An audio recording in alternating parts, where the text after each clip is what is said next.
Hello, and welcome to the History of Rome. Episode 57, Germanicus. The transition from Augustus to Tiberius went smoothly in Rome itself. The now utterly sycophantic Senate was quick to embrace their new emperor. But beyond the capital, out on the frontiers, the death of Augustus led to immediate unrest in a far more important body than the increasingly irrelevant Senate, the legions. It was not so much that the death of the princeps incited revolutionary spirits, so much as a few rabble-rousing common soldiers saw an opportunity to agitate for better conditions and make sure that certain promises made to them by Augustus were not ignored by Tiberius. The new emperor needed to secure the goodwill of the armies if he wanted to rule, right? So why not push him a little early in the game and threaten to crash his new regime into the ground if he didn't give them what they wanted? The mutinies of 14 AD would be a key early test of Tiberius's rule. Would he reveal himself to be nothing more than a cheap imitation of Augustus, or would he be able to rule in his own right? There were more than a few who did not believe that the imperial regime would be able to survive beyond Augustus, that the dead princeps possessed a singular quality that allowed him to rule unopposed. Once he was gone, the regime would collapse and the republic would be restored. But Tiberius proved to be stronger and much more capable than anyone had given him credit for, and the opposition to the regime proved thinner and weaker than most people had hoped. Tacitus notes that the transition was eased by the sheer length of Augustan rule. After 44 years in power, only the very old had a clear memory of what it was like to live before the Caesars took over. For the middle-aged and the young, it was perfectly natural to be ruled by a single man, whoever he turned out to be. Life was pretty good. The empire was prosperous, the civil wars were over. What was the big deal? There was still a Senate, it still had responsibilities, there were still consuls and proconsuls and aediles and tribunes. Everything was basically the same, except that in the end, the buck stopped somewhere in the imperial palace. And who wants that responsibility anyway? It would be years into the Tiberian regime before the Romans really got a taste of the dark side of absolute power. But by then, it was way too late. For his part, Tiberius tried to follow in the savvy footsteps of Augustus and make sure at first not to rub his power in anyone's face. He was deferential to the Senate almost to a fault, and when they tried to immediately heap upon him all the honors they had thrust upon Augustus, Tiberius demurred. Some he would accept, but some, like the civic crown or the title Father of the Country, he refused. He was interested in power, yes, but was perfectly willing to give the Senate a greater share in the governance of the country, if only to take some of the responsibility off of his plate. When they kept refusing to show some initiative and instead kept waiting for him to tell them what to do, Tiberius complained that the Senate was full of men fit to be slaves. The once great body had descended into an impotent social club for rich old men. If Cato hadn't have been cremated, he would be spinning in his grave. But the legions were a different story. They were not so quick to roll over for their new master. The first mutiny of 14 AD took place in Pannonia, where a few legions rose up against their officers and took control of the camps. The men then began looting the countryside for anything of value while they waited for some kind of reaction from Rome. When word came of the mutiny, Tiberius acted quickly and ordered his son Drusus to go take control of the situation. He didn't want to go himself, as it would set a bad precedent that all it took to get the new emperor to come around was a little insubordination. Tiberius wanted the men to understand that it was beneath his dignity to personally address such trivial issues like insubordinate foot soldiers.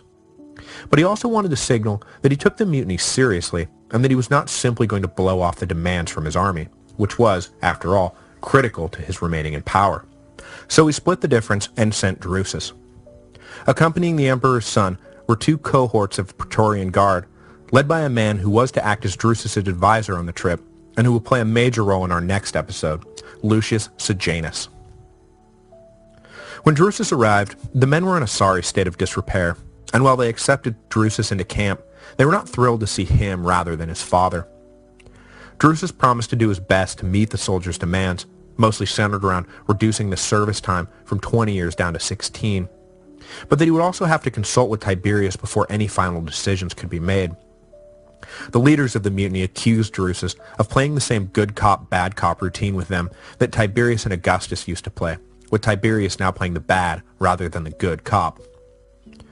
Drusus swore this wasn't the case, but the incensed troops drove him from the dais anyway. That night, though, Drusus sent allies into the camps to speak one-on-one with the soldiers. What did they think the final outcome of all this was going to be? That somehow the leaders of the mutiny were going to be made generals and put in line for the throne? That attacking the son of the emperor was going to make Tiberius more likely to give in to their demands? By morning, Tiberius had sowed enough doubt with the men that they were ready to let go their treason. He promised the soldiers unconditional pardons and the right to present their case to Tiberius if they returned control of the camps to their officers and produced the leaders of the mutiny for trial.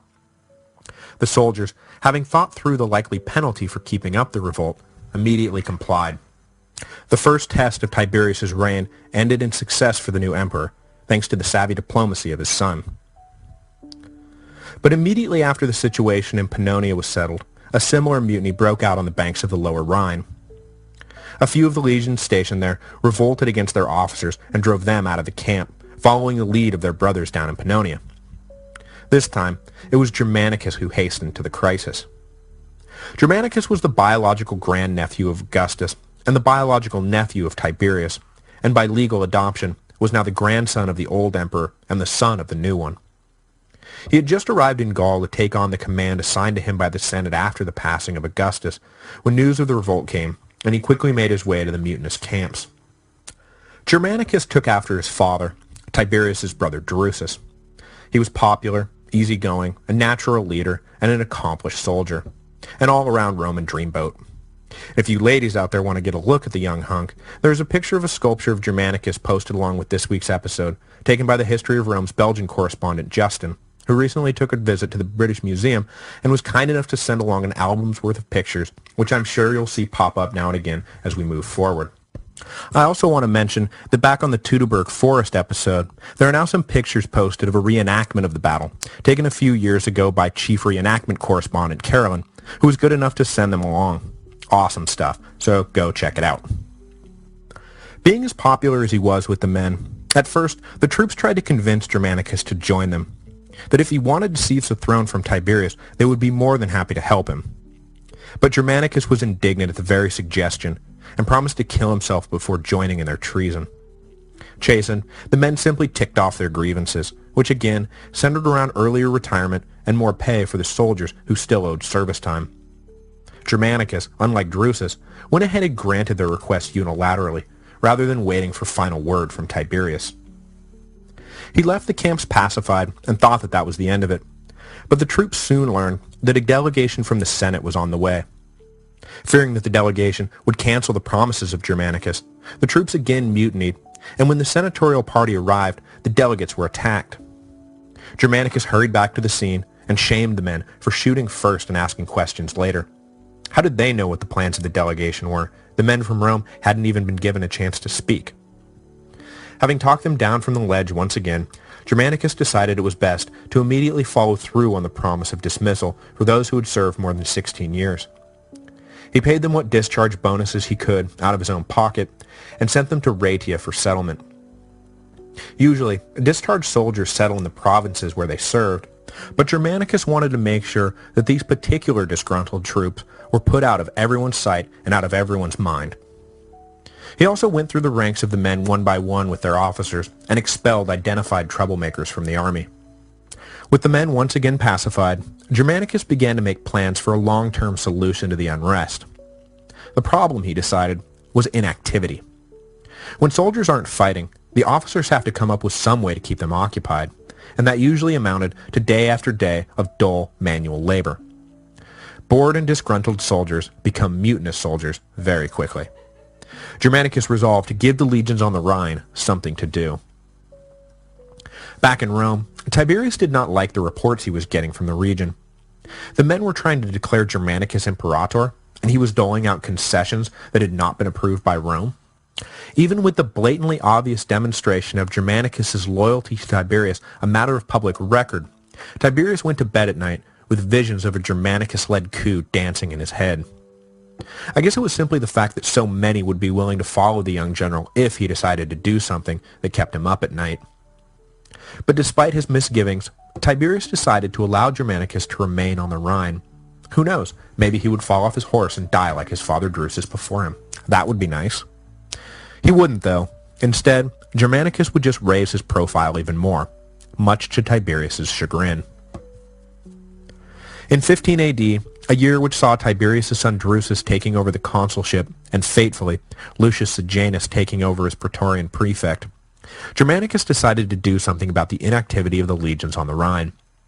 Their boredom had led to mutiny, so Germanicus decided to stimulate them. When the spring came, he ordered his men across the river on a raiding expedition.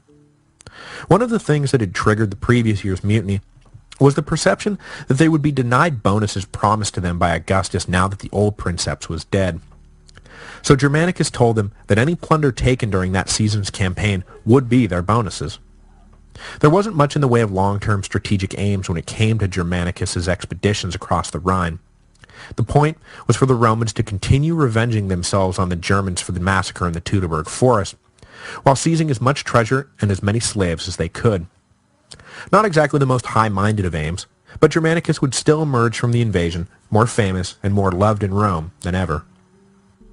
One of the keys to his lasting fame was the fact that the young general seemed to put the horror of the Teutoburg behind Rome forever, just as Scipio had once put Cannae behind them by finally defeating Hannibal.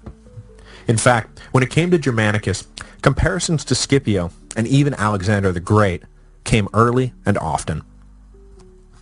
Germanicus did not conclusively defeat the Germans, but he did demonstrate that the disaster in the Teutoburg forest was an aberration.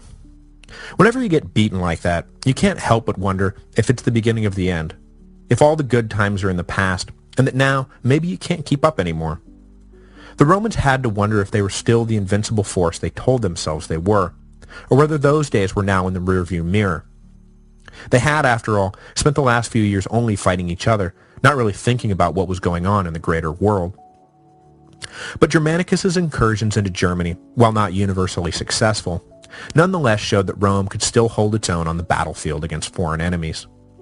And as much as that one battle came to define the Roman abandonment of Germania, more precisely, it was Tiberius deciding to shutter Germanicus's campaigns that really sealed the deal. And even that was much more about personal rivalry than it was about policy.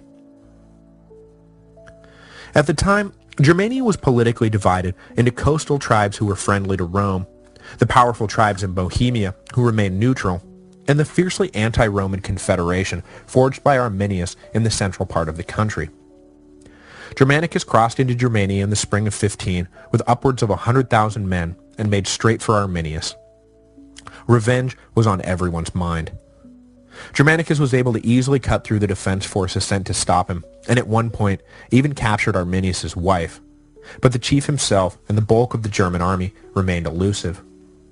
Germanicus followed this with a key victory on the Ems River, but no matter how hard he tried, he couldn't pin Arminius and the Germans down.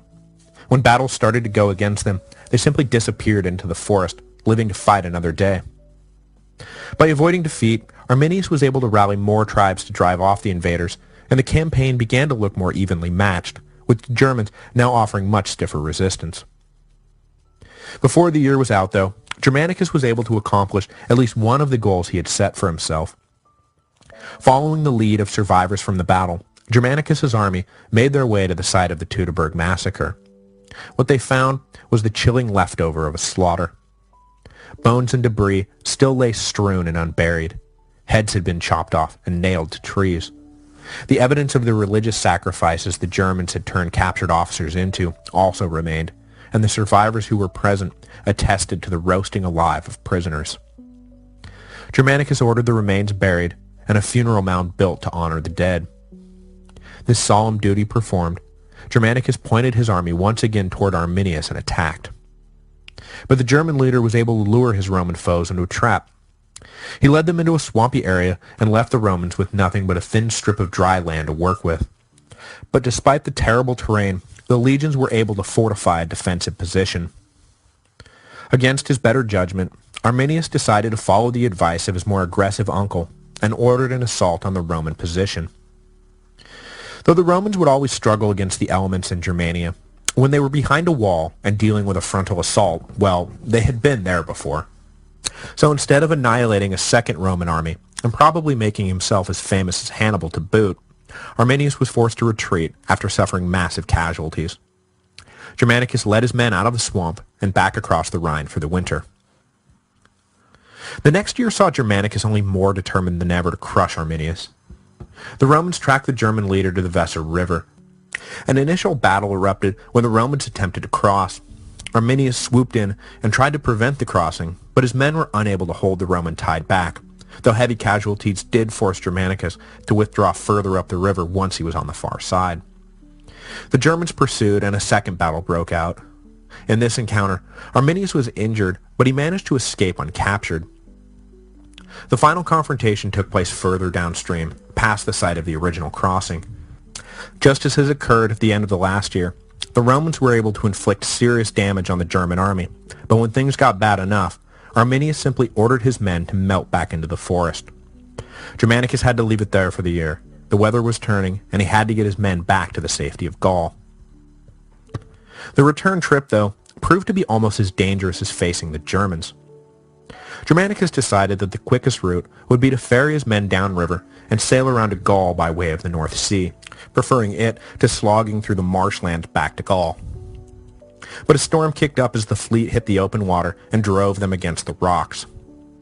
But rather than this debacle tarnishing his image, the incident actually served to boost Germanicus' popularity even more, as stories of the young general risking his life to drag survivors of the shipwrecks ashore filtered down to Rome.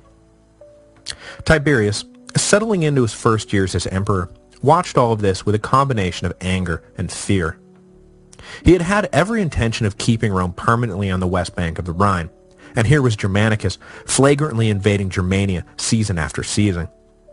But not only did the young man's incursions rub Tiberius the wrong way policy-wise, it also rubbed him the wrong way personally. Never socially at ease or a particularly popular man, Tiberius chafed as the people cheered for Germanicus. It wouldn't do to simply cancel the invasions because, after all, Germanicus' victories ultimately reflected well on the imperial regime. But if this went on much longer, would the people call for the dour Tiberius to be replaced by the bright and chipper Germanicus? The troops along the Rhine had already tried it once, after all. Always slightly paranoid and carrying a mighty chip on his shoulder, Tiberius didn't like where any of this was headed. So he decided to use the occasion of Germanicus' success on the far side of the Rhine to promote his adopted son. Hopefully, promote him high enough that he could be kept out of trouble, be watched, and perhaps disposed of. So Germanicus was recalled to Rome. When he entered the city, Tiberius awarded him the first triumph the city had seen in almost 40 years. Augustus had basically done away with the practice. Displayed along with his other spoils were two prizes that caused the people to shower even more love on Germanicus. Two of the 3 legionary standards lost by Varus had been found and retaken during the previous year's campaigns. But once his day in the sun came to an end, Germanicus was dismayed to learn that he would not be headed back to the Rhine. Instead, Tiberius told him, he would be given at-large proconsular authority over the eastern provinces. After all, Germanicus was destined to succeed him. It wouldn't do to have him risking his life fighting savages. No, it was time to grow more acquainted with the routine of empire. It wasn't as glamorous, but it was more important. Reluctantly, Germanicus accepted the promotion and packed his wife Agrippina and their children, including young Gaius, the future infamous Emperor Caligula, and their daughter Agrippina the younger, who would one day be the wife of Claudius and the mother of Nero. But Tiberius had no intention of letting Germanicus have his way with things in the east. The point of the promotion was to marginalize Germanicus, not, actually promote him. So Tiberius appointed a close confidant named Gnaeus Calpurnius Piso to the governorship of Syria. While all we have to go on is supposition and accusations, the word on the street is that Piso, at a minimum, was appointed specifically to stymie any initiatives embarked upon by Germanicus, and at a maximum, Piso was said to have engineered, at Tiberius' order, the young heir apparent's death. From 17 to 19 AD, Germanicus lived and worked in the east, settling local disputes, doling out justice, and doing some good old-fashioned sightseeing, including taking in the ruins of Troy. Along the way, he clashed time and again with Piso, who seemed determined to undermine him at every turn, almost as if that was the whole reason he had been appointed governor. Germanicus would order Piso to send troops to Armenia, and Piso would refuse. He would make staff appointments in the army and find them canceled by Piso. After his fateful trip to Egypt, which I'll get to in a second, Germanicus returned to Antioch and discovered that Piso had been busy undoing every decision he had ever made about provincial administration. There was no love lost between the two, and any time they were in the same room, the air was chilly and the threats were veiled. Until the trip to Egypt, though, there was no indication that Piso or Tiberius had anything more sinister in mind than making Germanicus' life miserable. But when word got back to Tiberius that Germanicus was in Egypt, the emperor's attitude seems to have taken a murderous turn. The thing about Egypt was that it was probably the most important province in the whole empire. Its wealth bankrolled the imperial regime, and its ample grain supplies fed the people of Rome. From the moment he seized the country from Antony and Cleopatra, Augustus knew that Egypt was the key to the whole game. As long as the province was administered personally by the emperor, no ambitious rival could touch the regime. So Augustus had declared Egypt to be the personal property of the emperor. Any Roman of rank who wished to enter the territory had to receive the express written consent of the emperor before doing so. But Germanicus had ignored this protocol and simply headed on down. Offended and threatened by his nephew/son's action, Tiberius likely got word to Piso that enough was enough. In 19 AD, shortly after returning to Antioch, Germanicus fell ill. Because of the previous run-ins with Piso, poison was immediately suspected. There was certainly no doubt in the mind of Germanicus and Agrippina that he was being poisoned anyway. Reports also come down to us of strange objects being discovered in the family's house. Human remains, tablets with Germanicus' name crossed out, piles of ash. All of it led the family to believe that some sort of black magic was at play as well. Despite his lifetime record of good health, Germanicus just kept getting worse. Finally, after telling Agrippina for her sake and the children's not to risk pursuing justice and to beware of Tiberius, Germanicus died. He was only 34 years old. His body was cremated in Antioch, and Agrippina bore his ashes back to Rome, where the entire country went into mourning. Never heeding her dead husband's advice, Agrippina made no secret that she thought Piso was behind her husband's death, or that she thought Tiberius was behind Piso.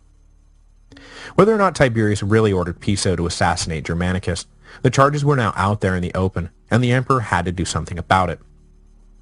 Tiberius, of course, denied all involvement, and when Agrippina and Germanicus' old friends formally requested that charges be brought against Piso, the emperor had no choice but to grant the request. If he wasn't involved, he had no reason to stand in the way of justice, even if he himself argued that the charges against Piso were preposterous. Returning to Rome, the ex-governor of Syria faced the Senate, defiant and refusing to accept blame for what he termed nothing more than a sad twist of fate. The Senate, though, was ill-disposed toward Piso and heard more than enough testimony to convince them that something fishy had gone on. When Tiberius refused to use his imperial prerogative to get Piso off the hook, the accused committed suicide. Either that, or he was killed by Tiberius because the emperor was afraid that a cornered Piso might just spill his guts. Whatever Tiberius' actual role in the death of Germanicus, Agrippina's version of events was widely believed thereafter. The emperor had murdered his adopted son because he was jealous of the young man and was afraid of his growing power. This would be the beginning of a chasm that would open up between the people of Rome and their emperor. They came to hate him, and in time, he came to hate them too. For a while, Tiberius remained fully engaged in imperial administration and was a mostly effective ruler, despite his poor standing with the people. Next week, though, Tiberius will go off the deep end and wind up abandoning Rome completely, literally leaving Rome forever, never to return. Hated by the people, smothered by his mother, and grieving the sudden death of his son Drusus, Tiberius will withdraw from public life and leave the day-to-day operation of Rome to his trusty lieutenant Sejanus. An ironic choice, as it was Sejanus who had murdered Drusus in the first place.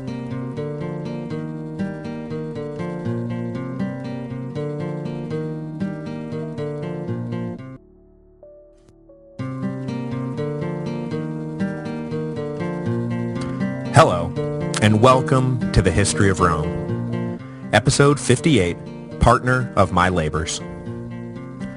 Last week, We follow the aborted career of Germanicus, who died under mysterious circumstances in 19 AD. Whether the charges were true or not, Tiberius was widely believed to have played a role in the death of the popular young prince, and the emperor's popularity with the people suffered as a result. Never personable to begin with, Tiberius did not enjoy the kind of respect Augustus had garnered so naturally. With the death of Germanicus, the distance between the emperor and his people only widened. But even still, through these early years, Tiberius was a prudent and dedicated ruler. He had taken to heart Augustus's injunction not to embroil the empire in foreign wars, and did his best to resolve border disputes peacefully without resorting to the kind of military adventurism that Germanicus pursued with such zeal. The money saved by not having to keep up active campaigns on numerous fronts was spent elsewhere, improving the infrastructure of the empire and the efficiency of its governing apparatus. But that does not mean that Tiberius enjoyed his work. If you believe some sources, Tiberius never wanted to become emperor to begin with, and had been pushed into becoming princeps by his mother Livia, who was living her ambition through her son. If, on the other hand, he actually did seek to become emperor, then it's clear he quickly became disenchanted with the prize he had sought. I personally get the feeling that Tiberius would have been content to simply command a few legions by day and read Greek literature in his tent by night. But despite his own personal unhappiness, a sense of honor and duty seems to have kept Tiberius functioning as a thoughtful ruler for a few years, even after the people really turned on him following the death/assassination of Germanicus.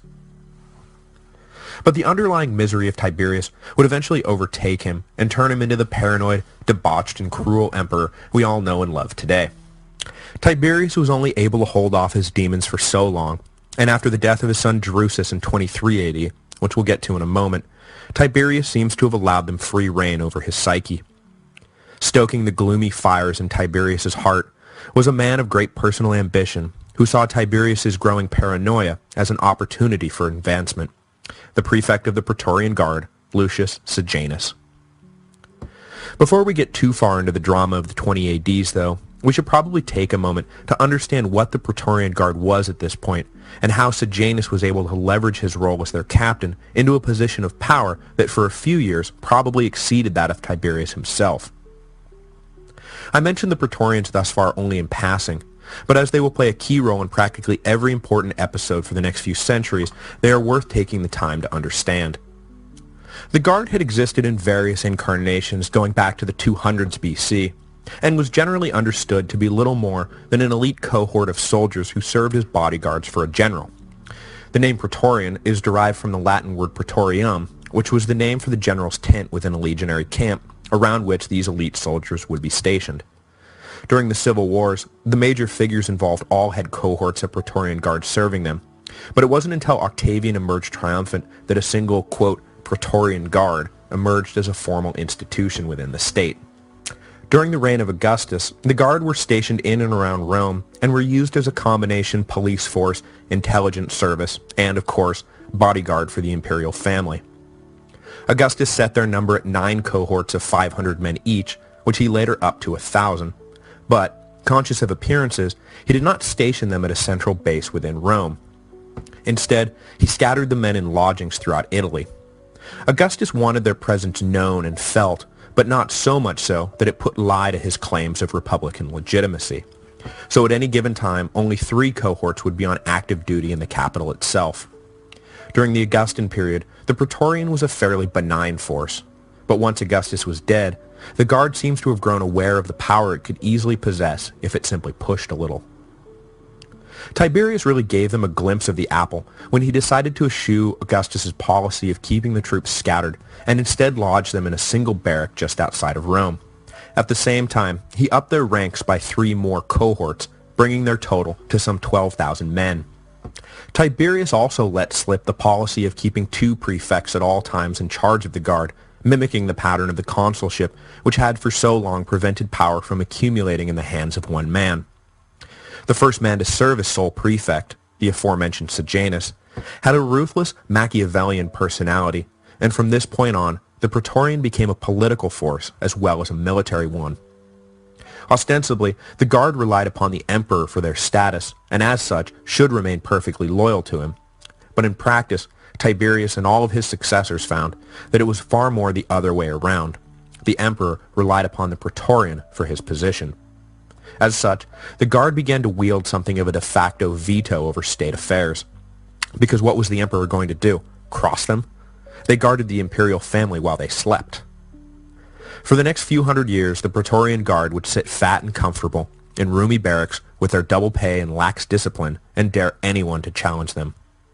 Anytime they took a dislike to a sitting emperor, they would simply assassinate or depose him and elevate a man they thought would treat them better. They went so far at one point as to actually auction off the job of emperor to the highest bidder after murdering the previous occupant of the office. This model of using the monopoly they held on the use of force within Rome to maintain their own status and push their own agenda was invented by Lucius Sejanus, a man who, at his height, was arguably the most powerful man in the empire. Sejanus was born into the equestrian class, the socioeconomic level just beneath that of the senatorial class. His family was connected to the regime by his grandfather's marriage to Maecenas' sister, but they were by no means in the upper echelon of Roman society. Sejanus' father caught the eye of Augustus while the former was still a young man, and he was brought into the Praetorian Guard and eventually made one of its two prefects. After Augustus died, young Sejanus was appointed to serve as his father's colleague, but critically, when the elder man was appointed to serve as governor of Egypt, an appointment which speaks volumes about the trust Tiberius had in this particular family, Sejanus was left as the sole prefect, and Tiberius appointed no colleague to serve with him. It seems that right away, Sejanus was a slave to ambition, and immediately set his sights on elevating himself above the ceiling placed on him by his equestrian status. And for years, Tiberius was content to allow Sejanus' ambition to flourish. Now, what exactly Sejanus was ultimately aiming for has been a topic of great debate over the years. Numerous ancient sources claim that he had his sights set squarely on making himself emperor, but the modern consensus is that he was looking to be named regent for one of Tiberius' young heirs once Tiberius himself was dead.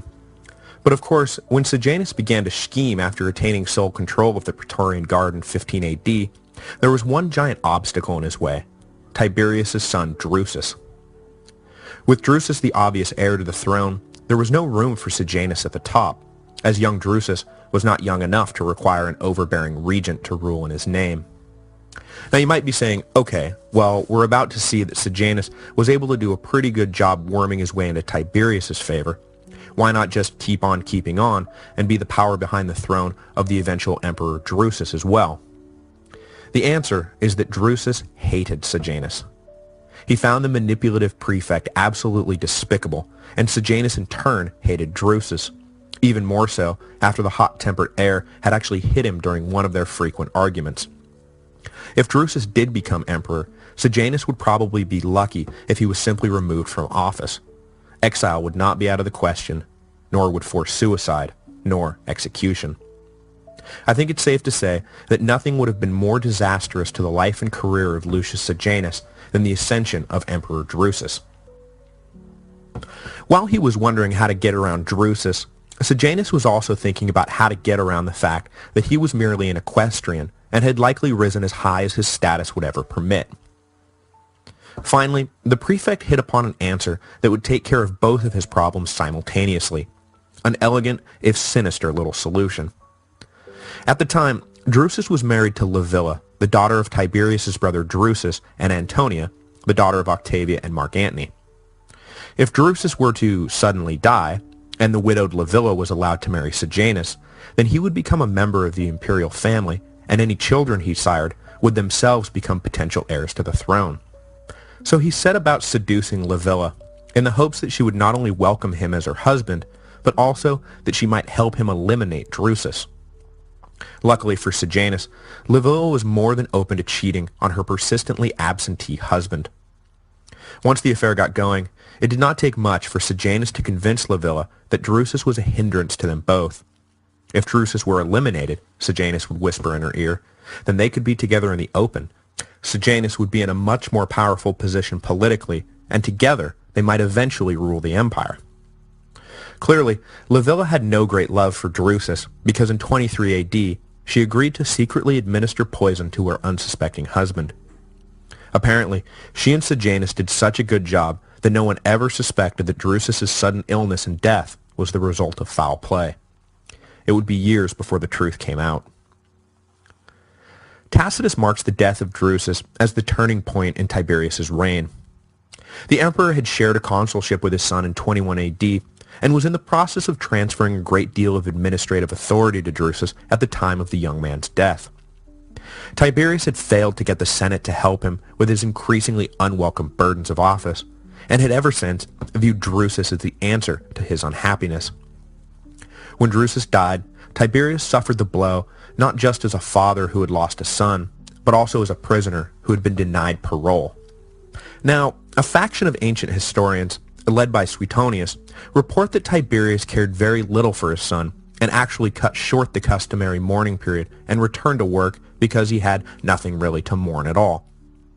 But I am more convinced by Tacitus that the death was a personal and professional disaster for Tiberius, given everything else we know about the emperor and the fact that Suetonius, wonderful writer that he is, tends to traffic in unflattering gossip. The murder of Drusus was a crime that remained hidden for close to a decade, and for that stretch, things went almost completely according to plan for Sejanus. Tiberius, who was still looking for someone to help him govern, turned to his willing prefect for support and found Sejanus' administrative skills and general cunning to be a valuable resource. The emperor began to rely on him more and more to actually run the empire. With Tiberius trusting in him completely, Sejanus acted as a sort of super executive assistant who controlled the flow of information into and out of the imperial quarters. Tiberius only saw callers approved by Sejanus, only read letters approved by Sejanus, and only issued orders approved by Sejanus. The prefect became so influential that Tiberius called him nothing less than the partner of my labors. But Sejanus' plan was only half fulfilled. He was now one of the most powerful men in the empire, and no longer had to worry about the wrath of a potential emperor Drusus. But his attempt to marry into the imperial family was blocked by the emperor. After waiting a suitable amount of time following the death of Drusus, Sejanus asked Tiberius for the widow Livilla's hand in marriage in 25 AD. However, unlike just about every other decision the emperor made, he refused to consider the matter. As important as Sejanus was, he was still, after all, merely an equestrian. When a daughter of the imperial family married, it had better be to a man of at least senatorial rank. Anything less would be beneath her. Come now, Sejanus, be serious. What would the neighbors think? Afraid that pressing the issue would cause him to lose favor, Sejanus was forced to swallow his pride and drop the matter. Not forever, just for now. With his plan to enter the Julio-Claudian dynasty temporarily thwarted, Sejanus turned all of his attention to accumulating as much power for himself as possible. To this end, he decided to lean hard on Tiberius's natural paranoia and drive a physical as well as psychological wedge between Tiberius and the people of Rome. Ever since the death of Germanicus, Agrippina and her allies in the Julian wing of the Julio-Claudian dynasty made no secret of the fact that they blamed Tiberius for Germanicus's death. Sejanus decided to play up the threat they might pose to Tiberius and began trumping up treason charges against various high-ranking officials allied with Agrippina. It was all political theater, of course, acted out for an audience of one. Already inclined to believe that everyone was out to get him, when Sejanus began showing him evidence that they really were all out to get him, Tiberius withdrew even further from the public realm. He began holing up in Campania on extended vacations that kept him out of Rome for longer and longer periods of time with each passing year. Pretty soon, living in the bubble created by Sejanus, Rome began to loom in Tiberius's imagination as a mortally dangerous city packed with treacherous vipers and hostile mobs.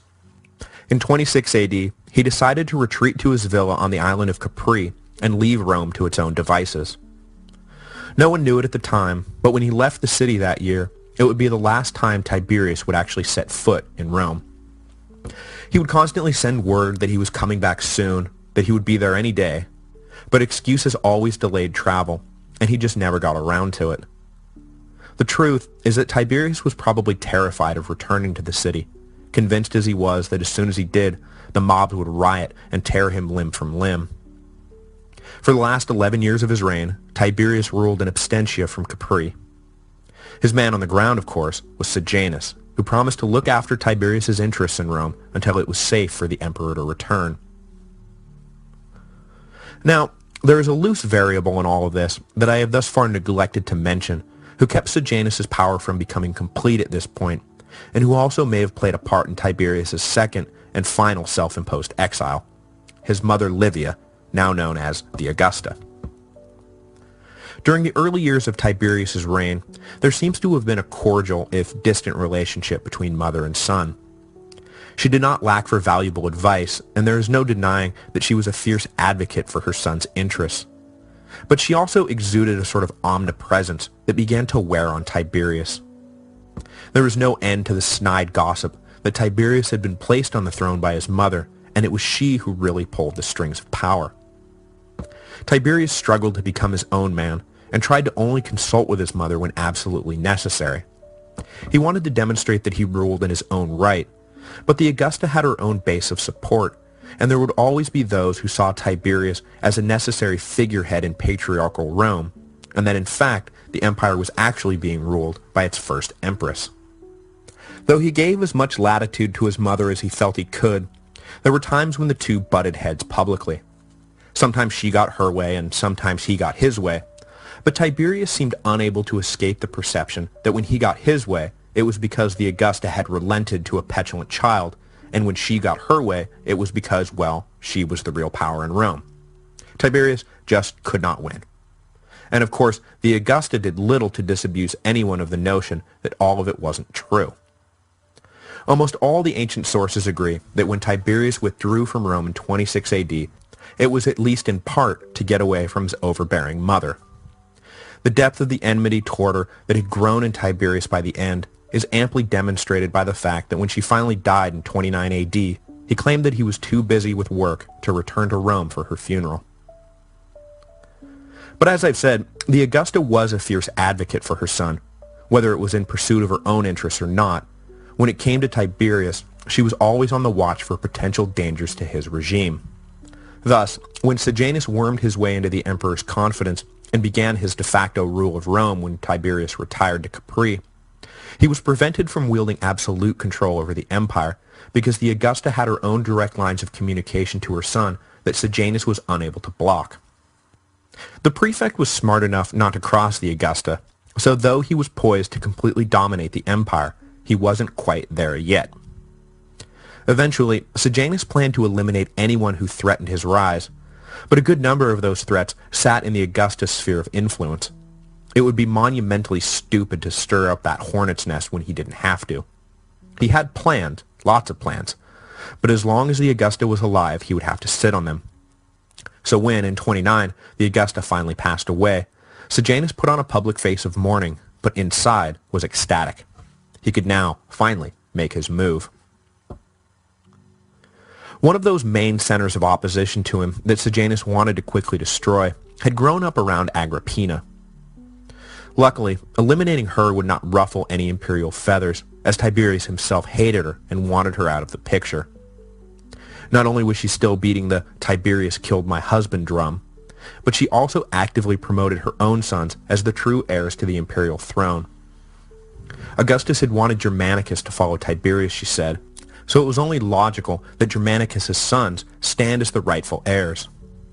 It was Augustus' will that the Julians return to power and not allow Rome to be ruled by, gag me with a spoon, a succession of Claudians, or that snake in the grass Sejanus. Acting nothing like the good little Roman woman, Agrippina very publicly inserted herself into politics and gathered around her family something of an opposition party to the standing regime. Her distrust of the emperor was so great that at a dinner party one night, he offered her some fruit and she refused to eat it, convinced that he was trying to poison her. Tiberius himself claimed that the entire scene was prearranged to test her loyalty, a test that she failed spectacularly. Agrippina, unwilling as ever to back down, told her supporters that Tiberius had in fact tried to poison her, and then concocted the story of a loyalty test after the fact, once she escaped his murderous clutches. When the Augusta died, Sejanus went straight away after Agrippina on the explicit order of Tiberius. Whether the idea of trying Germanicus' family for treason was originally planted in the emperor's head by Sejanus or not, there is no doubt that Tiberius fully supported their persecution. Agrippina and her two eldest sons, Nero Caesar and Drusus Caesar, were tried and convicted on trumped-up charges of attempting to overthrow the regime. The fates of all three were gruesome. The elder son, Nero Caesar, was murdered shortly after the trial, while his brother was left to rot in prison for 4 years before being intentionally starved to death in 33 AD. It is reported that by the end, he was reduced to eating the stuffing from his bedding in a vain attempt to survive. Agrippina herself was exiled to a desolate island, and after enduring years of beatings, she too died in 33 AD, broken and malnourished. The only one of Germanicus' sons to survive was young Gaius, known to all by the nickname Caligula, who was too young to be considered a threat. I wonder if this thoroughly traumatized boy, who just watched his mother and brothers be murdered by his adoptive grandfather, is going to grow up to be a sociopathic monster. Stay tuned, we'll all find out together. But the persecution of Germanicus' family was only the beginning. Rome under Tiberius was already suffering from far more restrictions on individual liberty than it had under the confident and permissive Augustus. Throughout the 20s, Tiberius had begun to elevate every real or perceived slight against the regime to the level of capital T treason. Now, with Sejanus in total control of Tiberius, the cruel paranoia of the aging emperor was given free rein. Where once maybe a few men a year were tried and convicted of treason, now it became a daily event. Treason trials ran continuously, and a bloody purge not seen since the days of the Second Triumvirate overtook the city. With Sejanus overseeing the proceedings, it became clear early that those charged with treason were overwhelmingly personal enemies of the Praetorian prefect. Under the guise of protecting Tiberius, Sejanus was actually killing off his opponents and putting everyone else on notice that they had better not cross him. But in 31 AD, just as Sejanus stepped into a shared consulship with Tiberius, finally achieving the formal power he had sought for so long, he was undone. Unfortunately for us, the sections of Tacitus's annals that deal with the fall of Sejanus have been lost, so we don't have the same level of detail for this episode that we do for the rest of Tiberius's reign. It seems, though, that Tiberius finally realized just how much Sejanus was usurping his authority after a few letters critical of the prefect made it through Sejanus' screening process. Believing that Sejanus had allied himself with elements of the Julian clan and was planning to overthrow him, Tiberius decided to divest himself of the backstabbing prefect. He called an unsuspecting Sejanus to stand before the Senate to attend to some invented business outlined in a letter from the emperor that was to be read aloud to the assembled senators. To the prefect's shock, amidst the tedium of imperial business, Tiberius's letter suddenly veered into a denunciation of his new consular colleague. Tiberius called for Sejanus to be tried and executed for treason. The Senate, who had suffered mightily under Sejanus' heavy and bloody hand, immediately obliged. Sejanus had no recourse, as Tiberius had already sent notice to the Praetorians that their leader had been replaced, and that Naevius Sutorius Macro was their new prefect. Suddenly, without power or allies, Sejanus was tried, sentenced, and strangled. His death sparked riots in Rome. Suddenly free of the tyrant, they tore his body to pieces and then went off in search of anyone who had collaborated with the fallen prefect in his reign of terror. Among those who were swept up in the immediate aftermath of Sejanus' death was Livilla. A slave with knowledge of her crime waited until he was sure Sejanus was dead and then addressed a letter to Tiberius outlining her involvement in the murder of Drusus. Livilla turned up dead shortly thereafter, and though a definitive account of her death does not exist, the most dramatic account has Tiberius handing Livilla over to her mother Antonia for punishment, whereupon mother locked up daughter and starved her to death. Next week, we will trace the final bloody and debauched years of Tiberius's reign. As so often happens, the purge machine was turned on those who had initiated it, and Tiberius sought to eliminate anyone suspected of ever coming into contact with anyone who had ever considered being a friend of Sejanus. It was a dark time for Rome, and when Tiberius finally died in 37 AD, the people cheered his death. Not only was their hated master dead, but ascending to the throne was the beloved Caligula, son of noble Germanicus. If anyone could put the horrible final years of Tiberius's reign behind them, it was this shining young prince. Yeah, not so much. I will close this week by mentioning around this time, a man claiming to be the Son of God was executed in the far-off province of Judea. The crucifixion of the man, Jesus Christ, had absolutely no immediate impact on anything. But in just a few years, after a dramatic, revelatory vision on the road to the Syrian city of Damascus, a man by the name of Saul will turn the execution into one of the most important events in world history. Even simply keeping our focus strictly on Roman history, the emergence and spread of Christianity is a huge development. At first, the early Christians will be ruthlessly persecuted by the Romans, who will find themselves baffled by the Christian unwillingness to treat the emperors as divine. But eventually, Christianity will entrench itself as the official religion of the state, and from there, become the dominant religion of the entire Western world.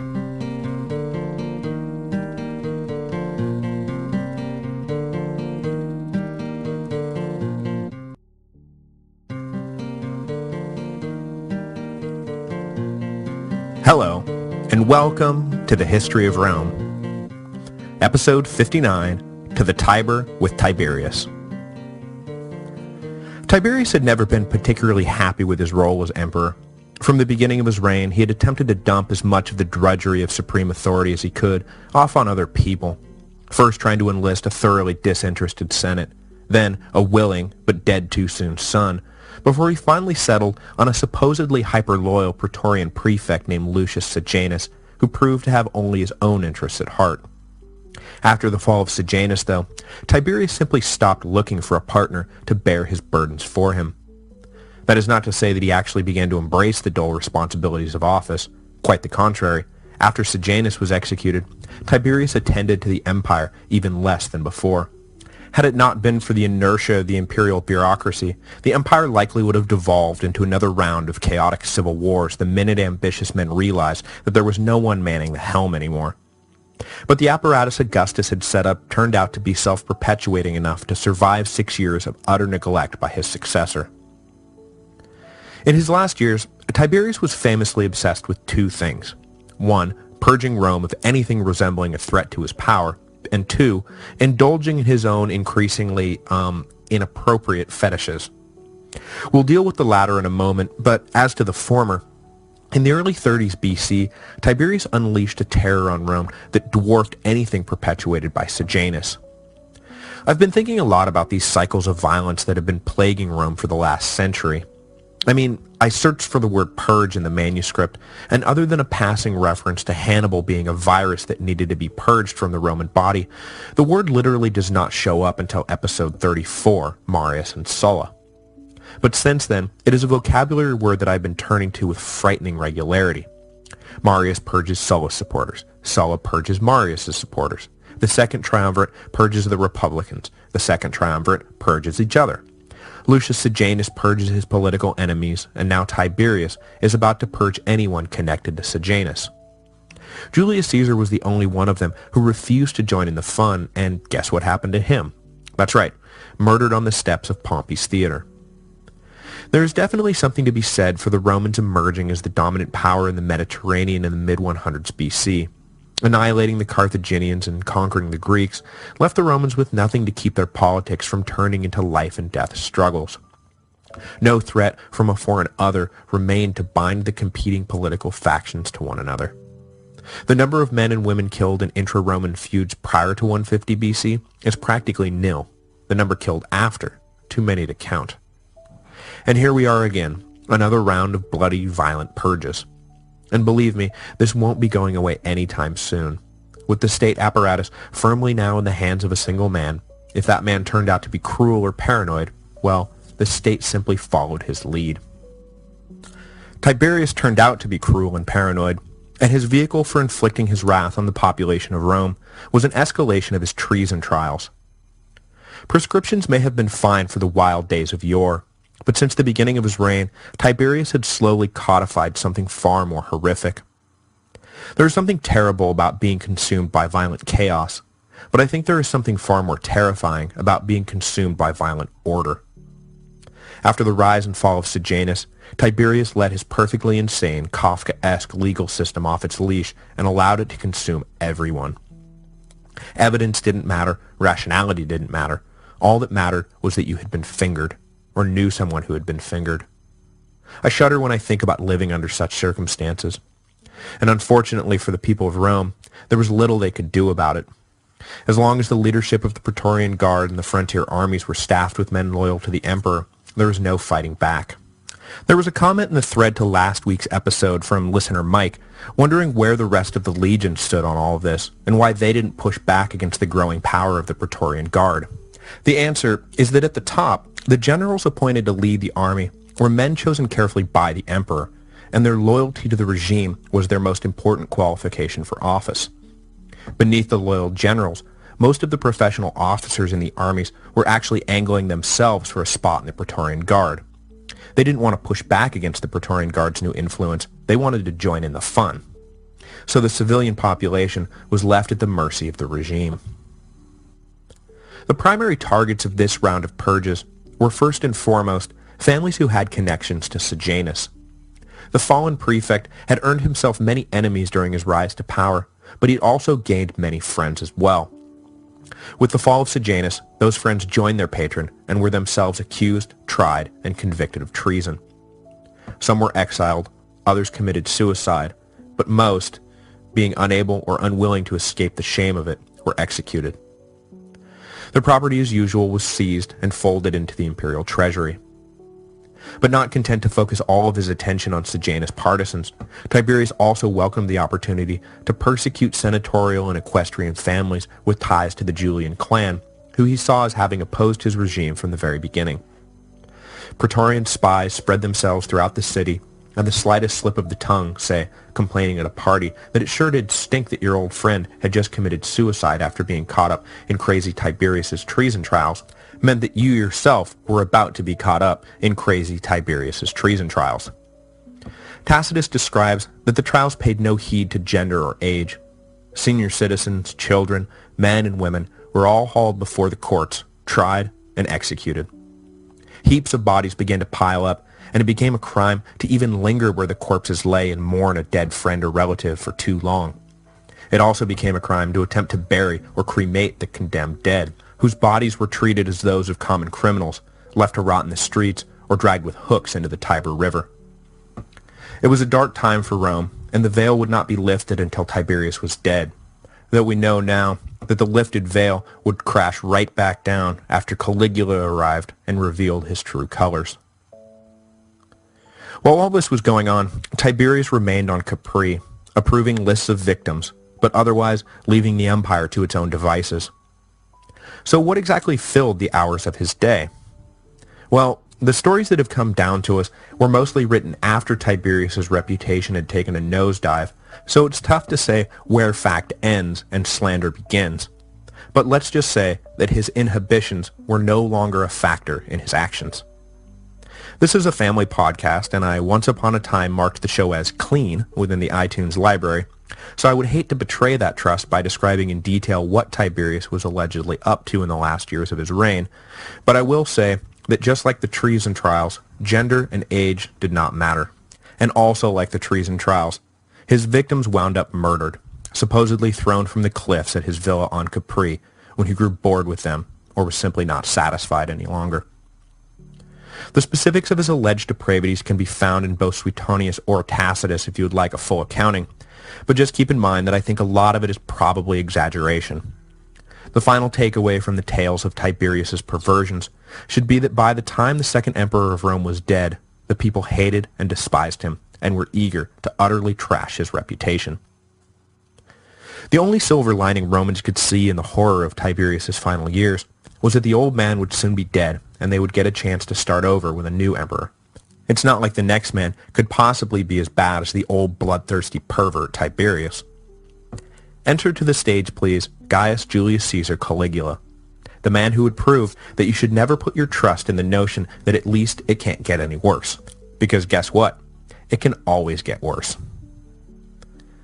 Gaius Julius Caesar, the third and youngest son of Germanicus and Agrippina, was born in 12 AD and raised in the legionary camps. It was common practice at the time for a general to take his family with him on assignment, so when Germanicus was put in charge of the legions on the Rhine following the death of Augustus, his wife Agrippina and children, which at this point included 8-year-old Nero, 7-year-old Drusus, and 2-year-old Gaius, went with him. Young Gaius became something of a mascot for the soldiers under Germanicus' command, and the toddler was outfitted with a little army man outfit that he would wear around camp, prompting the soldiers to nickname him Caligula, or Little Boots, after the adorable versions of the sandal boots that the boy would march around in. I should note at this point that while history calls him Caligula, in his time as emperor he was known simply as Gaius. The nickname only came back into use after his death, frequently with ironic derision.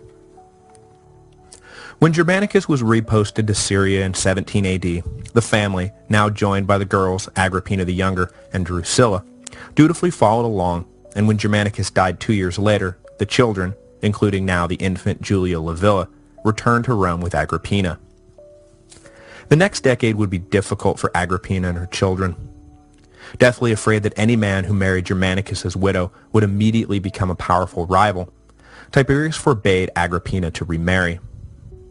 This left the family adrift with no other paterfamilias than Tiberius himself, who hated and feared the whole lot of them. Caligula managed to stay below Tiberius' radar when the paranoid old man decided he couldn't stand the family any longer and prosecuted for treason Agrippina and the two elder boys, Nero and Drusus. With their mother and elder brothers dead, the remaining children were shunted off to live with their grandmother Antonia, who looked after them for the next few years. The girls were one by one married off at Tiberius' orders, while Caligula remained in a sort of limbo. After the fall of Sejanus, though, Tiberius gave enough passing thought to a successor that he called for Caligula to come live with him on Capri. The young future emperor seems to have managed to avoid crossing Tiberius during the 6 years he spent as a virtual prisoner on the island by repressing all the fear and resentment he likely felt towards the old man, and pretended to be nothing less than the pliant servant of the aging emperor. In 33 AD, Caligula was given an honorary quaestorship, the only official office he would hold before becoming the supreme ruler of the empire, and also in that year, he married Junia Claudilla, though the union would only survive until Junia's death in childbirth a year later. In 35 AD, Tiberius changed his will to take some account for succession, ordering that his estate, and thus the throne, jointly fall to Caligula and Tiberius' grandson, Tiberius Gemellus, the only surviving son of the ill-fated marriage between Drusus and Livilla. Unlike Augustus, who had obsessed over succession and spent a great deal of his energy readying his potential successors, first Marcellus, then Tiberius and Drusus, then Gaius and Lucius, Tiberius seems to have done nothing to prepare Caligula or Gemellus for imperial responsibility. Gemellus at this point was barely even a teenager. In 37 AD, death finally came knocking for Tiberius, though the details of his final moments are the source of some debate. Some sources claim that the now 77-year-old emperor who had ruled Rome for 23 years simply passed away in his sleep. Another, more colorful account is that the emperor was reported to have finally succumbed to a fatal illness, which prompted the people of Rome to begin celebrating his death. But then another report followed right on the heels of the first, stating that the emperor had actually recovered. Then a third and final report came, stating that the emperor's recovery was a fiction and that he had in fact died. This last report was issued by the Praetorian prefect Naevius Sutorius Macro, who had gone in to confirm for himself the death of the emperor. And by confirm the death of the emperor himself, I of course mean smother with a pillow the weak but fully recovered Tiberius. A third version of the story points to Caligula as the murderer, but since this version was recounted by Caligula himself in an attempt to be seen as the man who finally delivered Rome from his wicked grandfather, I think we can safely dismiss this version. Caligula was also fond of telling people that he used to creep into Tiberius's room at night and stand over the sleeping emperor with a brandished knife, and would refrain from doing what he felt was right, namely murdering the evil Tiberius, only at the behest of the divine Augustus, whose voice commanded him to be patient and let nature take its course. Yeah, Caligula was nuts. However it happened, Tiberius was dead, and the people rejoiced. Such was the depth of their hatred for him, that rather than calling for elaborate funeral arrangements, they simply cried out, "To the Tiber with Tiberius." They wanted to do to him what he had done to them, and treat his body as nothing more than a corpse of a criminal, drag it through the streets of Rome on hooks, and then deposit it unceremoniously into the river. The people did not get their way, though, and a formal funeral and cremation were arranged. But Tiberius was conspicuously not granted the same divine honors the Senate had tripped over itself bestowing upon Augustus. Though Tiberius's will specified that Caligula and Gemellus should jointly rule the empire, Caligula had no interest in sharing power. The shrinking violet mask he had worn for years to avoid Tiberius's wrath was now cast aside. Having likely arranged in advance with Macro that when the day came, the Praetorian prefect would figure prominently in the new regime if the guard declared for Caligula and Caligula alone, Gemellus was immediately locked out of his inheritance when Tiberius died. The young man turned out to be one of the first victims of Caligula's reign, and did not survive the year. First, he was denied his inheritance. Then, he was put under something resembling house arrest. Then, he was executed for allegedly conspiring against the new regime. The boy's unhappy destiny, it seems, was to live as a prisoner of two emperors, before finally being murdered at the tender age of 18, guilty of nothing more than being born into the wrong family at the wrong time. After freezing out Gemellus, Caligula made preparations to give the people of Rome something they had not seen in more than a decade, a personal appearance by their emperor. The imperial house, he announced, was returning from exile.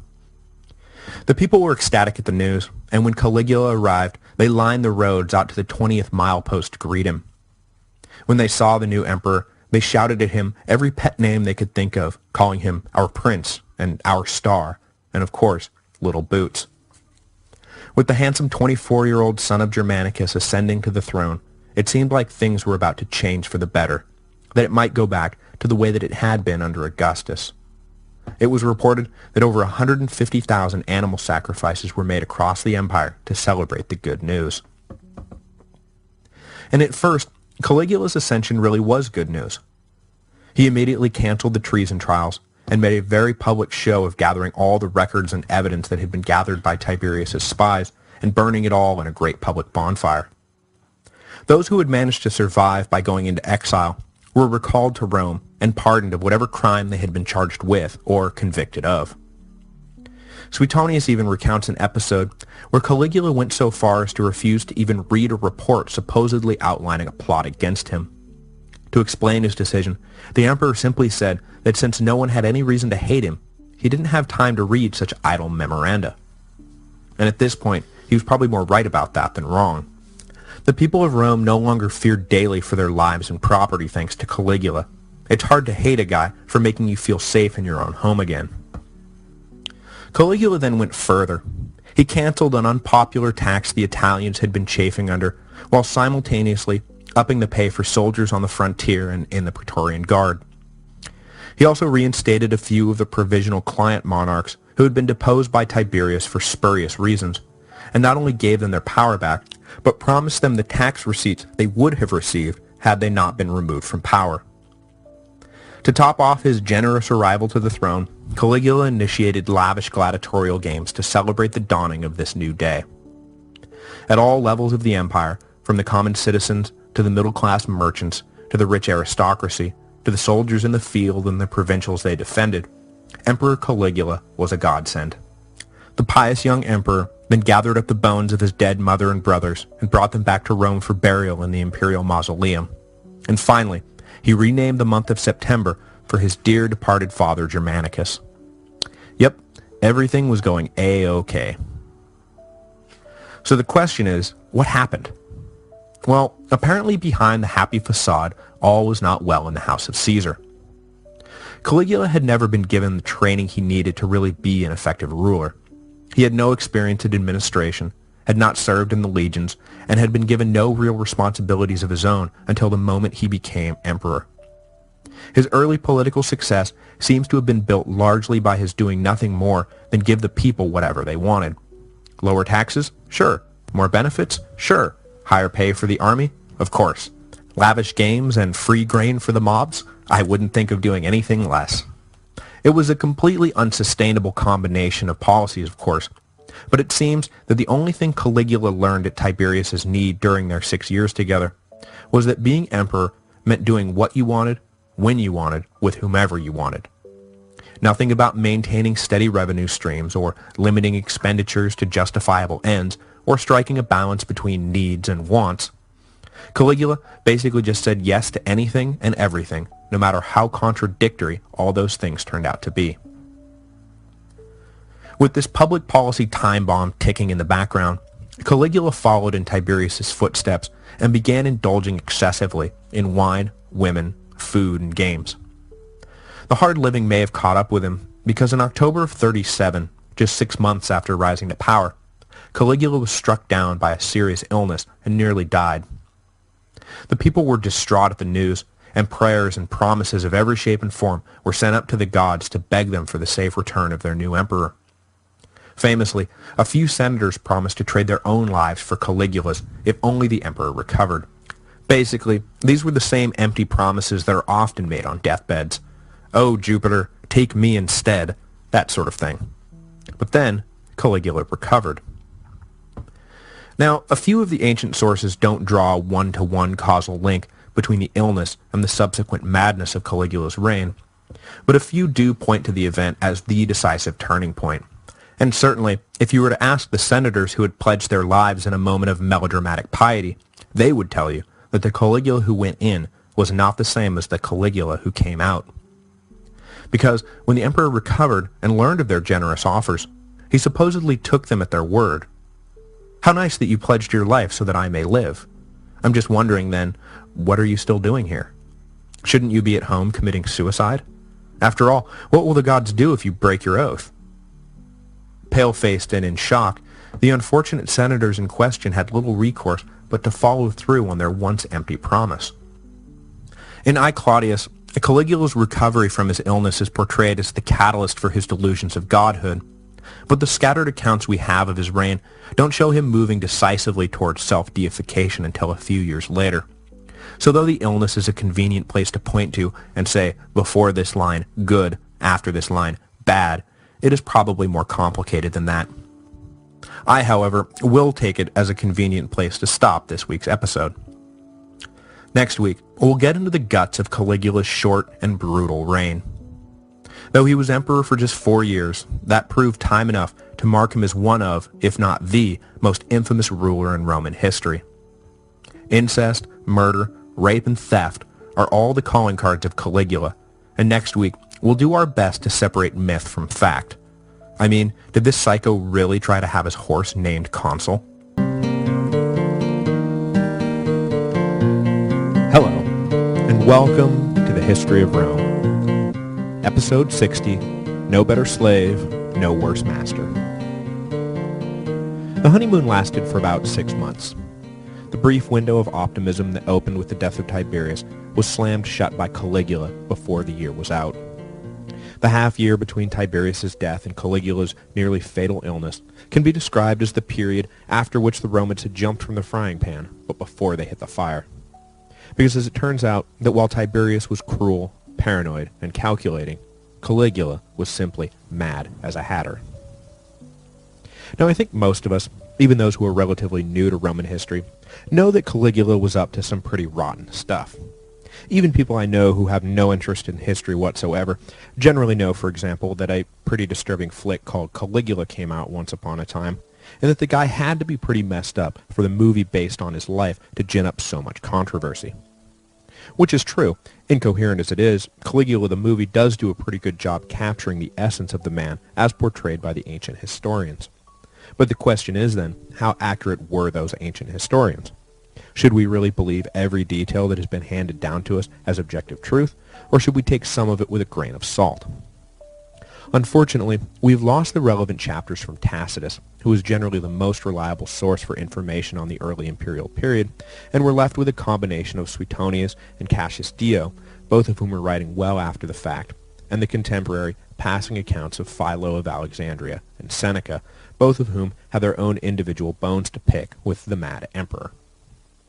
In his Sex in the Ancient World, John J. Younger points out that Romans would often use tales of sexual deviancy to emphasize how bad a public official was, the way that we might say that some despised ruler regularly kicks puppies or refuses to call his mother on her birthday.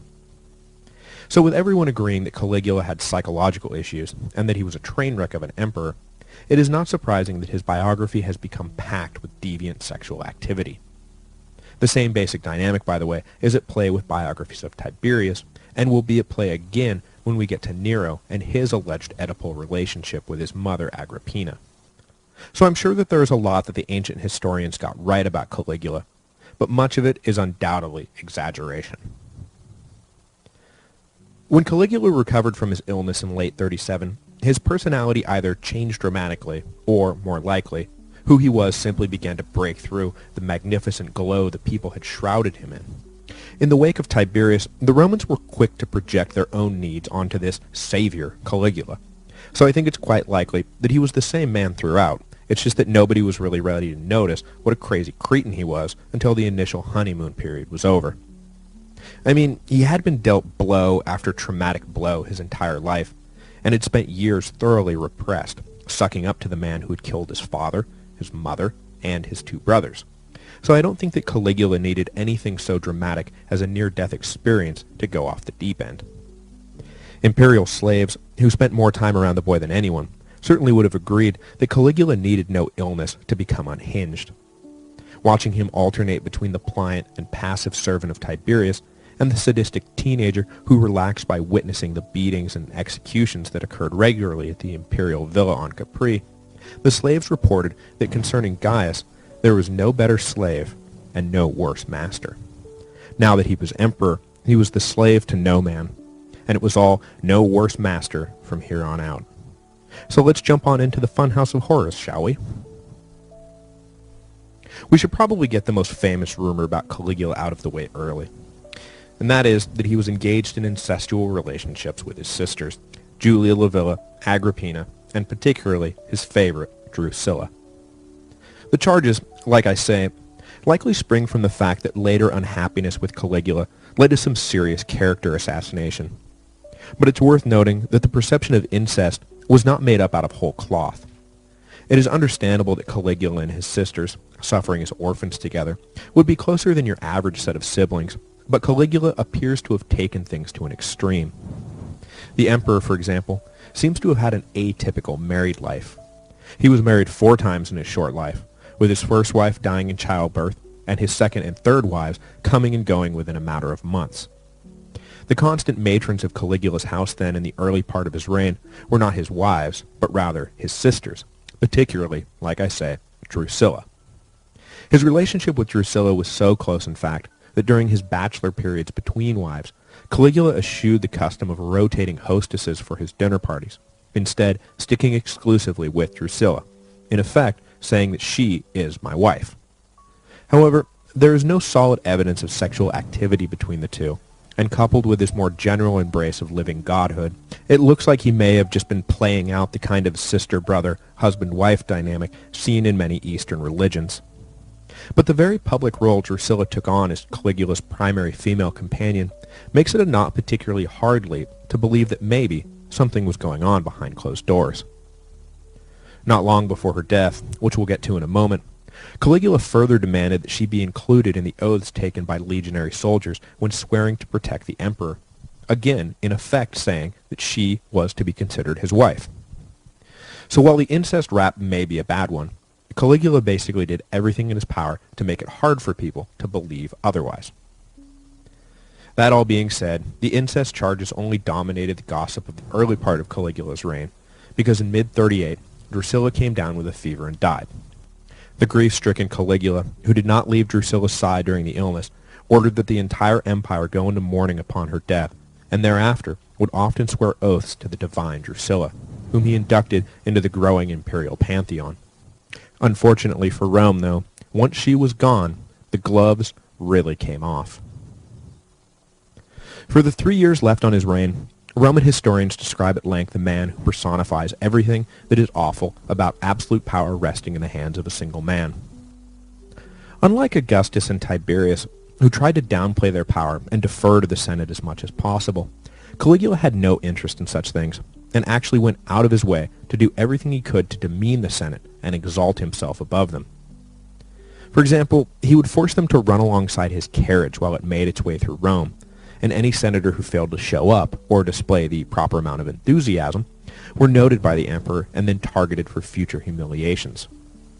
One of his reported favorite pastimes was to bring senators and their wives to dinner, and over the course of the meal, pick out one of the married women and disappear with her to the bedroom while her shamed husband was forced to remain at the table.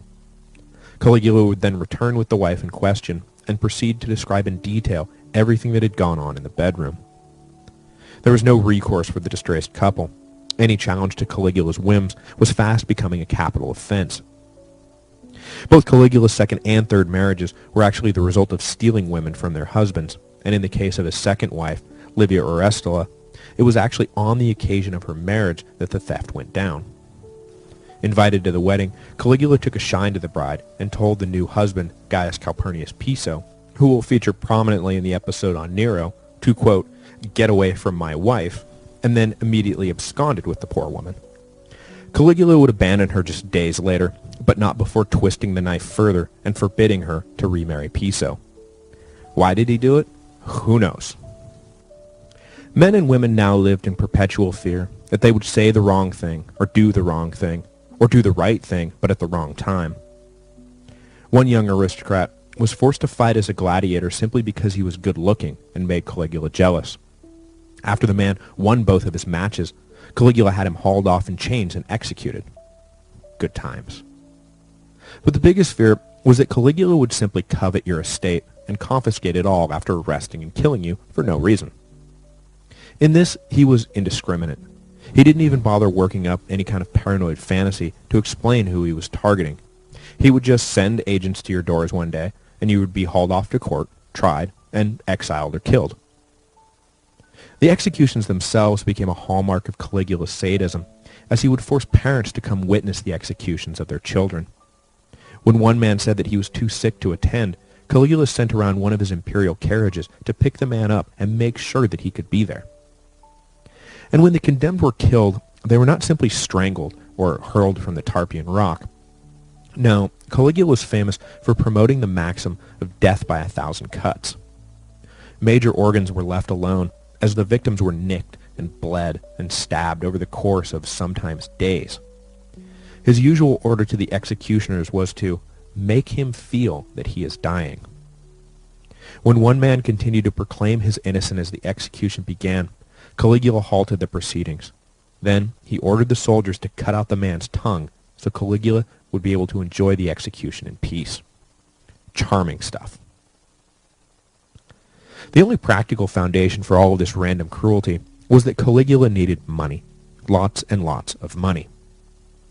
Tiberius had been, famously, a spendthrift, who in his later life basically vetoed every spending bill he ever saw.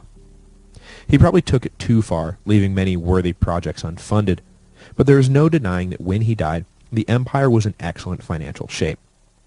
The treasury was well stocked, and revenue was outpacing expenditures.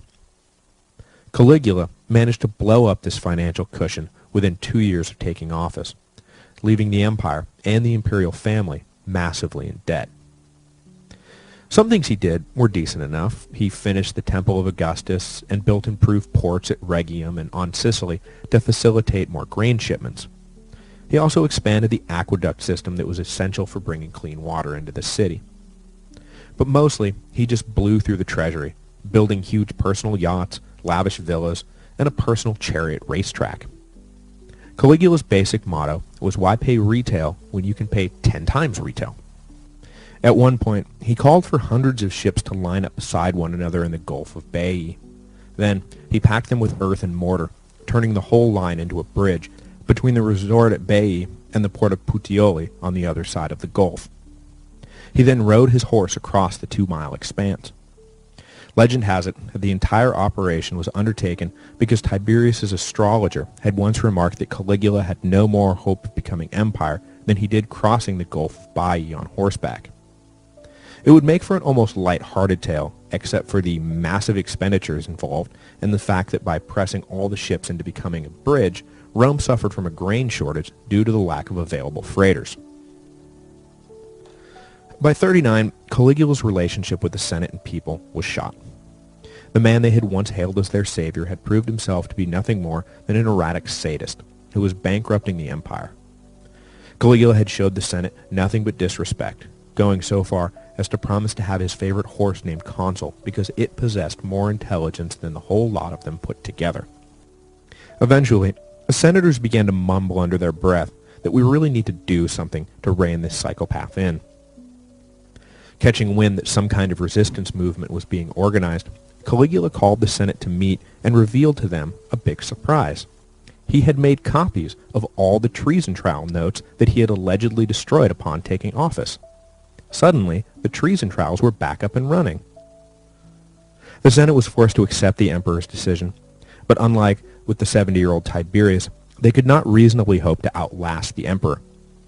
Caligula was still in his late 20s, so the madness could go on for 50 years or more. So it is probably at this point that Caligula's death warrant was really signed. He left them no choice but to eventually assassinate him. The simple logic of survival demanded it. It was right around this time, too, that Caligula began to let it be known that he was actually more than just a man. Unlike Augustus and Tiberius, who made no claims of divinity while they were alive, Augustus, in fact, went to great lengths to stop people from worshipping him as a god. Caligula decided that everyone was free to worship him as divine if they wished. In fact, he insisted.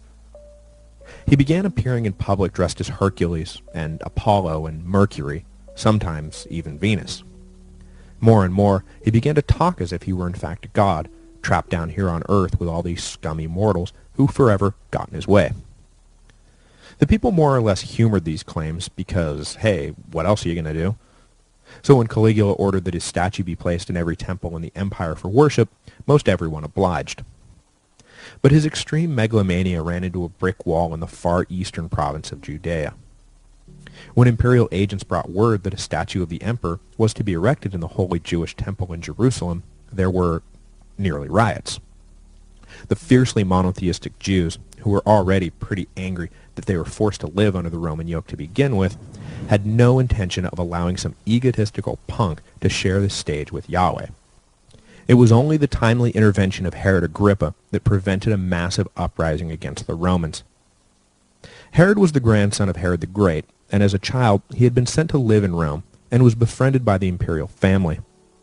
When Caligula became emperor, Herod had been sent home to govern the eastern territories, and it was only because of his personal influence that he had with Caligula that he was able to first delay the idea of erecting the statue and then get the idea killed altogether.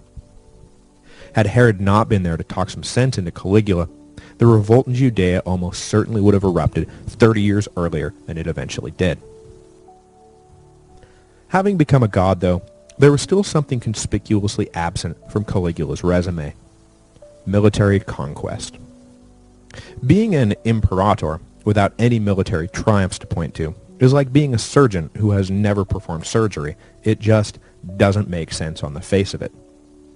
So to rectify the situation, he got it in his head that he should return to the site of his father's glory and finally bring Germania to heel. Completely lacking in skill, experience, and training, though, the campaign was probably never going to end well, so it was probably a good thing that it wound up ending early. He did lead the legions across the Rhine, but was nervous about penetrating too far into the forests. Not really craving an actual battle, he sent some allied Gauls into the woods dressed as Germans so that he could pretend to charge heroically into their midst when they emerged from the woods at the appointed hour. After this staged episode, he strutted about camp, bragging about his own bravery in contrast to the rest of the men who had milled around when word of the attack came. Then reports arrived that there were really real Germans in the area, at which point Caligula's entourage ran everyone over, getting the emperor back to the Roman side of the Rhine. The whole thing is just cartoonishly pathetic. But while he was out playing soldier, a conspiracy involving a local Roman governor was uncovered that seems to have put the kibosh on the rest of the campaign. The details are unknown, but it was a serious enough plot that his brother-in-law was executed, and his two remaining sisters, Agrippina and Julia Livilla, wound up exiled, suggesting Caligula had been hit fairly close to home. Having accomplished nothing in Germania, Caligula did what any sensible politician would do to save face. He declared victory and left. In 40 AD, the emperor turned his attention to Britannia, that foggy island on the edge of the world. But again, he managed to do little more there than add another bizarre chapter to his already bizarre biography. According to legend, he lined up the legions in battle formation along the banks of the English Channel, even though there was no enemy there to fight. The men waited around expectantly until Caligula's orders finally came down. Go forth and collect all the seashells on the beach and bring them back to Italy as spoils of this great victory over Neptune and the sea. Having won another battle, Caligula returned to Rome and celebrated a dual triumph in honor of his successful campaigns in Germania and Britain. The collected seashells were dutifully displayed as prized treasure. Can someone, anyone, do us all a favor and just knife this guy? Back home, Caligula settled into happy domesticity with his new wife and child. In either 39 or 40, he had begun an affair with a woman named Caesonia that resulted in the birth of a daughter, Julia Drusilla, named for Caligula's late lamented sister. In Caesonia, Caligula finally found a kindred spirit, who he was not related to. Though she was much older than he was, she relished in extravagance, opulence, and had no empathy for anyone whatsoever. She was, in short, a perfect match for the mad emperor. They seemed to be perfectly happy with one another, though Caligula would often remind her in a doting sort of way that he could slit her throat whenever he wanted. But the good times were not to last. Caligula may have thought that he was a god, and that he could do whatever he wanted, whenever he wanted, to whomever he wanted, but that did not mean that people were going to like it. It was only a matter of time before what went around came around, and in early 41 AD, it came back around. There was a member of the Praetorian Guard by the name of Cassius Caria who had had enough. Caligula would often single the man out and mock him for his effeminacy and allude to a genitalia-related injury Caria had suffered while on campaign. After being humiliated time and time again, the angry Praetorian Guardsmen began to whisper with members of the Senate who were looking for any opportunity to off this psychotic brat of an emperor. Caria agreed to be the man on the inside and brought 2 others in as formal accomplices. The plot was hatched with the tacit approval of the Praetorian prefect, who was himself under investigation for treason and thus needed to get rid of Caligula before Caligula got rid of him. In January of 41 AD, after Caligula was done addressing a troupe of actors for an upcoming theatrical performance, Caria and the 2 accomplices cornered the emperor and stabbed him to death. Caligula was 28 years old and had ruled Rome for just shy of 4 years. The assassins then quickly made their way to the imperial family's chambers and killed Caesonia and the infant Drusilla. There could be no blood heir to Caligula left alive. With the emperor dead, the big question was what came next.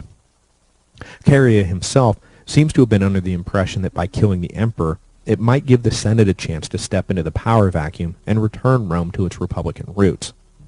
But that was, of course, a pipe dream. The Praetorian Guard as a whole did not share their comrades' idealism.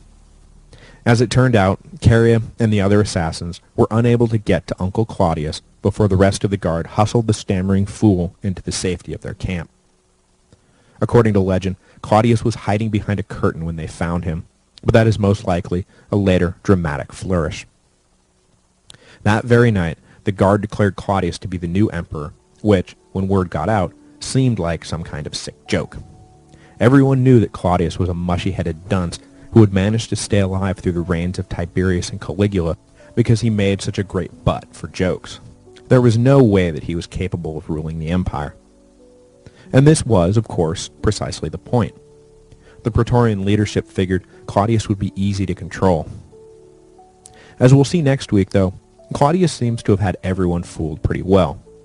He was no fool at all, and would prove to be a thoroughly competent emperor, even if his domestic life left something to be desired. The short and brutal reign of Caligula is an object lesson for why you don't put absolute power in the hands of one man, especially without vetting him first. Though he was the first really terrible emperor, he will certainly not be the last, as every generation or so, another Caligula will emerge to remind everyone why they tried to get away from all of this in the first place, why they had shared consulships, why they had thrown the kings out, why they had set up the Senate, why they had set up the people's assemblies, why it was just dumb to give absolute power to just one guy. But it was too late to go back to the days of a shared consulship or the diffusion of power. All the Romans could do now was try to survive the bad years and hope that the next guy would be better. Because, like it or not, the emperors had all the power now.